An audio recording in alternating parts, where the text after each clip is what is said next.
Okay, broken wire leading to one of my security cameras, and I found a little help from a backhoe. I was able to find the wires on that end and this end, and it all happened because that giant tree ball uprooted right here and tipped over in a storm and ripped up my wire.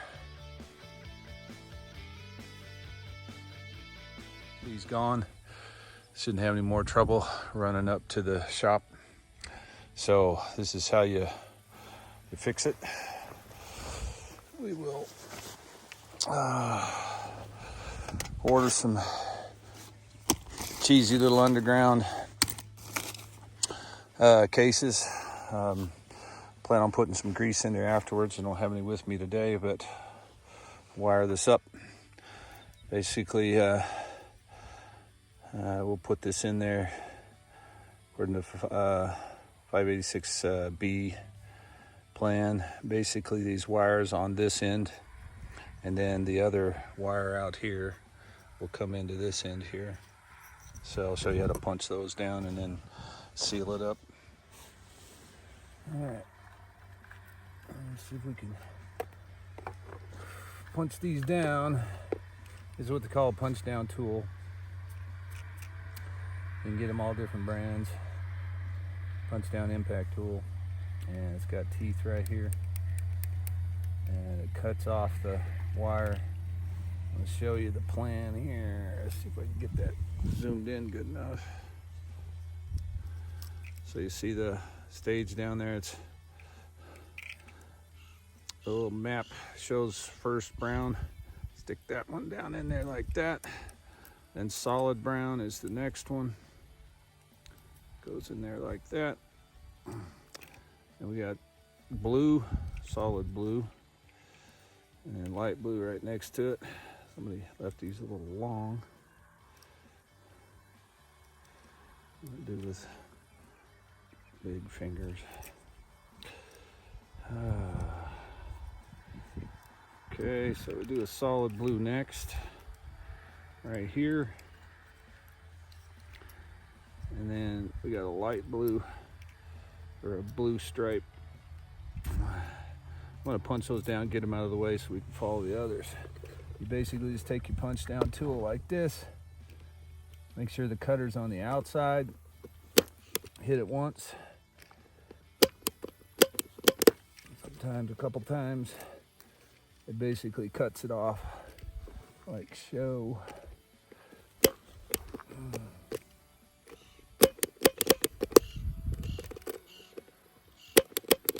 Six is a little thicker, so gives you a nice little edge. Cut clean there. Okay, so we got these others on this other side, and we come out here to green and do it. I hope you can kind of see that. So green there, and then light green right next to it, like so. And then I'm kind of cheating. I'm looking up here on this side because I can't see what's underneath. I'm gonna double check. Oh, yeah, it's orange.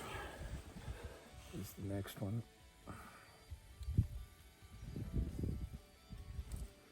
Stirred up a hornet's nest a while ago. Got popped twice.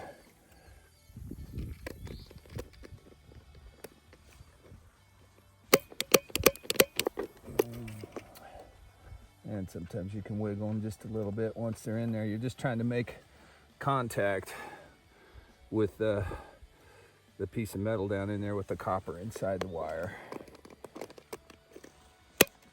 And then you can adjust your cutter so it cuts deeper. I don't like to do that too deep, although there is a satisfaction when you pop it off of there. All right. Okay. Got to be sure and take the other end of your wire and feed it through the box before you start to bring it down, because if you don't, you're gonna be doing it again. Okay, peel back and cut you a good bit out of there so that you have plenty to work with, and then cut this as close. If you have some little nippers, it works better. That little shield piece, get that out of your way, and then punch these down. Same pattern right here. Okay, once you get them all punched down, it should look like this. Both ends coming in. Follow the pattern. Remember, it's the B pattern. Works the best. It's all the professionals use. Then feed this back down in here. Some of you may be thinking, well, why didn't you just use wireless? And I do have wireless cameras wired up. This is actually feeding a big old pasture camera, so I can see what's going on.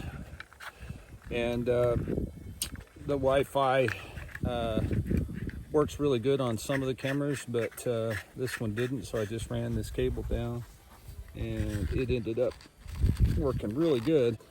And then close this up like so and put some screws in it, and then run your tests. But that's it, and then it can be buried underground.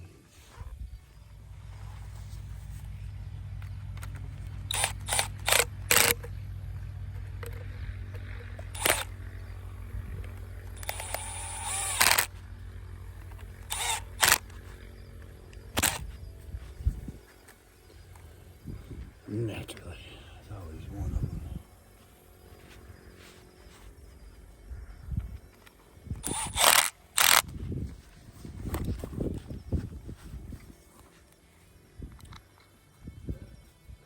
Should be airtight and watertight, but